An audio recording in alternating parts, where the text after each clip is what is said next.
ஒரு அழகான கிராமத்தில் அருணும் கவியும் நல்ல நண்பர்களாக இருந்தார்கள். ஒரு நாள் ஆசிரியர் ஓவிய போட்டி நடத்தப் போவதாக அறிவித்தார். நாளை ஓவிய போட்டி நடைபெறும். ஒரு நாள் மிகுந்த ஆர்வத்துடன் போட்டிக்காக தயாரானான். அருண் கவி தனது நிறப்பேனாவை மறந்துவிட்டான். ஆனால் போட்டி நாளில் கவி கவலையுடன் அமர்ந்திருந்தார்.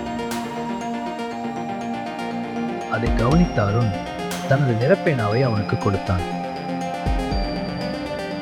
கவி மகிழ்ச்சியோடு வரைந்தான். அருண் பென்சிலால் மட்டும் வரைந்தான். முடிவில் கவி முதல் பரிசை வென்றான். ஆனால் கவி அந்த வெற்றியை அருணுடன் பகிர்ந்தான். விட்டுக் கொடுப்பது தோல்வி அல்ல, அது உண்மையான வெற்றியின் அடையாளம்.